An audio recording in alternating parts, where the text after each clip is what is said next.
Hello మామాస్, welcome back to my channel. ఈ వీడియోలో వచ్చేసి నేను దిల్ రూబే ట్రైలర్ అనేది మనకి రీసెంట్గా రిలీజ్ అయిందండి. మన కిరణ్ అబ్బవరం గారు, విశ్వకరుణ్ గారు డైరెక్షన్లో అండి. ఇక వీడియోలోకి వెళ్ళే ముందు మన ఛానల్ని కొత్తగా చూసే వాళ్ళు జరా సబ్స్క్రైబ్ చేసుకోండి అబ్బా. అలాగే మన పాత వీడియోస్ చూసి నచ్చితే లైక్ చేయండి, షేర్ చేయండి, అలాగే కామెంట్ చేయండి. ఇక వీడియో రివ్యూలోకి వెళ్ళే ముందు, మూవీ ట్రైలర్ రివ్యూలోకి వెళ్ళే ముందు మనం కిరణ్ అబ్బవరం గారు రీసెంట్ ఫిలిం కా గురించి కొంచెం డిస్కస్ చేసుకుందామండి. ఇక ఆయన కెరియర్లో 50 crore మార్క్ టచ్ చేసిన ఫస్ట్ మూవీ అండి. ఆయన ప్రీ రిలీజ్ ఈవెంట్లోనే అన్నారు, ఈ మూవీ కనుక హిట్ కాకపోతే నేను మూవీస్ తీయడం ఆపేస్తా అని చెప్పి అన్నారు. అంత స్టోరీ మీద అంత పట్టు పెట్టుకుని రిలీజ్ చేసినారండి మూవీ. ఇక కా తర్వాత మనకి ఏమనిపించిందంటే, కా ముందు కిరణ్ అబ్బవరం, కా తర్వాత కిరణ్ అబ్బవరం వేరే అని అనిపించిందండి. అనుకోలేదు, మ్యారేజ్ తర్వాత రిలీజ్ అయిన మూవీ మంచి బ్లాక్ బస్టర్ హిట్ అయింది. 50 crore మార్కు టచ్ అయిన మొదటి ఫిలిం అండి ఆయన కెరియర్లో. అంతకుముందు ఎస్ఆర్ కళ్యాణ మండపము అలాగే 2-3 మూవీలు తీసి బాగా హిట్ అయినా కానీ ఎందుకో స్టోరీ సెలెక్షన్ అనేది కరెక్ట్గా తీసుకోలేదండి. అన్ని స్టోరీలు రొటీన్గా అయిపోయి, అన్ని రొటీన్ యాక్షన్, రొటీన్ డైలాగ్స్, అంటే ఎక్స్ప్రెషన్స్ అనేవి సేమ్ ఉండండి. మూవీకి వేరియేషన్ అనేది ఏం లేకుండా ఏదో మూవీలు వస్తున్నాయి సంపాదించుకుందాము వెనక అన్న రకంగా తీశారేమో. ఆయన పాయింట్ ఆఫ్ వ్యూ వేరే ఉండొచ్చు, మనకు తెలియదు. కానీ ప్రతి ఒక్కరు ఎదిగొచ్చినాడు. ఆయన కూడా మిడిల్ క్లాస్ నుంచి, ఆయన కూడా ప్లస్ ఏ సపోర్ట్ లేకుండా ఎదిగొచ్చినాడే అండి. ఎవరిని తప్పు చేయాల్సిన మేబీ ఆ పాయింట్ ఆఫ్ వ్యూలో తీసుకున్నారేమో అనిపించింది. ఒక్కసారి ఏమనిపించిందమ్మా అని కా మూవీ తర్వాత డైరెక్ట్ అన్నారండి, ఈ మూవీ ఇటు కాకపోతే నేను పక్కా మూవీస్ ఆపేస్తాను అని చెప్పి. ఆ రకంగానే కా మూవీ అనేది బ్లాక్ బస్టర్ అయింది.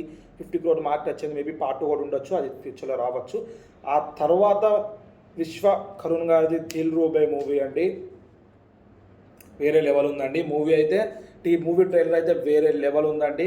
ఒక యాటిట్యూడ్ లవ్ స్టోరీ అనుకుంటున్నాను అండి మూవీ అయితే. మేబీ హీరో గారు సారీ అనే పదం అనేది వాడడేమో, మూవీలో చెప్పడానికి ఇష్టపడడేమో. ఎందుకంటే తప్పు లేనప్పుడు నేను సారీ ఎందుకు చెప్పాలి అన్న తీరులోనే ఉంటుంది. ఇక మేబీ ఆ విధంగానే బ్రేకప్ అయి ఉండొచ్చు. తర్వాత హీరోని మళ్ళీ ప్యాచప్ కోసం రావచ్చు, మనం చెప్పలేము. ఈ మూవీలో చూస్తే నాకు తెలిసి కిరణ్ అబ్బవరం గారి యాక్టింగ్ వేరే లెవెల్ ఉంటుందండి. వాయిస్ మాడ్యులేషన్ అనేది మారింది, ఎక్స్ప్రెషన్స్ అనేది మన ట్రైలర్లో చాలా వరకు మార్పు చూపిస్తుంది. ప్లస్ ఫైటింగ్ చేసే విధానం కూడా మార్పు అనిపిస్తుంది. మేబీ ఎమోషనల్ సీన్స్ కూడా మారచ్చు. కొన్ని కిరణ్ అబ్బవరం మూవీలు ఏంటంటే ఎమోషనల్స్, ఎంటర్టైన్మెంట్ అన్నీ ఒకే లెక్క అనిపిస్తాయి. ఎక్స్ప్రెషన్స్ అనేవి అంతగా జనరేట్ చేయలేదు అనిపించింది. కా మూవీ తర్వాత అన్ని బ్రేక్ డౌన్ చేసేసిందండి, అన్ని వేరే లెవెల్ అది.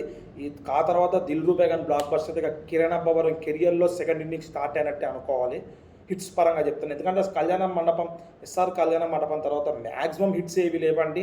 కా తర్వాత పక్కా దిల్ రూబే హిట్ అవుతుంది అని అనుకుంటున్నారు చాలామంది, ప్లస్ మూవీ డిపార్ట్మెంట్ కూడా.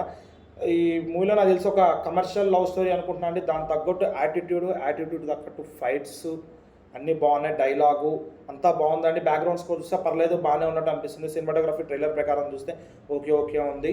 మేబీ మూవీలో మనకి ఏమన్నా ట్రైలర్లో టీజర్లో ఏవి తెలియదండి, అప్కమింగ్ మూవీస్ అని తెలిసాయి. సాంగ్స్ అనేవి ఒక సాంగ్ రిలీజ్ అయినట్టు ఉంది.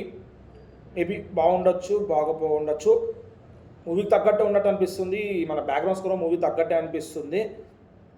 ఇక డైలాగ్ ప్రకారంగా చూస్తారా, చాలా మోడ్యులేషన్ ఉంది. కిరణ్ అబ్బవరం డైలాగ్స్ కూడా రీసెంట్ మూవీస్ తర్వాత ఈ మూవీలో కూడా డైలాగ్ కూడా చాలా ఇంప్రూవ్మెంట్ ఉందండి. చూద్దాం, ఈ బ్లాక్ బస్టర్ కొడుతుందని అనుకుంటున్నాము. ఎందుకంటే ఒక హీరోకి 50 crore మార్క్ టచ్ అయినందుకు పక్కా నెక్స్ట్ సినిమా మీద ఎక్స్పెక్టేషన్స్ పెట్టుకుని ఆడియన్స్ వస్తారు. ఈజీగా 15 కాకుండా 20-25 వరకు వెళ్తుంది. టచ్ అనేది వెళ్తే పక్కా హిట్ అయినట్టే. విశ్వకరుణ్ గారు మంచిగా రాస్తారు అనుకుంటున్నాను. షికారు మూవీ అనేది పర్లేదు, బాగానే ఉన్నాయి. రైటర్గా చాలా ఉన్నాయి, డైలాగ్ రైటర్గా అట్లా ఉన్నాయి. ఈ మూవీ కూడా ఆయన మంచిగా తీస్తారని ఆలోచిస్తున్నాను నేనైతే. చూద్దాం, అప్కమింగ్ ఈ మూవీ నుంచి మనకు అప్డేట్స్ March 14th అనుకుంటా అండి రిలీజ్. 13th 14th ఉంది. ఒకవేళ మూవీ టైం ఉంటే మూవీకి వెళ్ళి మూవీ అనేది ఎలా ఉందో రివ్యూ అనేది పక్క మన ఛానల్లో అప్లోడ్ చేస్తానండి. ఇవన్నీ మీకు రావాలంటే మన ఛానల్ని సబ్స్క్రైబ్ చేసుకుని పక్కన ఉన్న బెల్ ఐకాన్ క్లిక్ చేయండి. నేను ఇట్లా వీడియోస్ పెట్టగానే మీకు ఇట్లా నోటిఫికేషన్ వస్తాయండి, ప్రతి ఒక్క వీడియో చూడొచ్చు. దాట్స్ ఇట్ అండి ఈరోజుకి.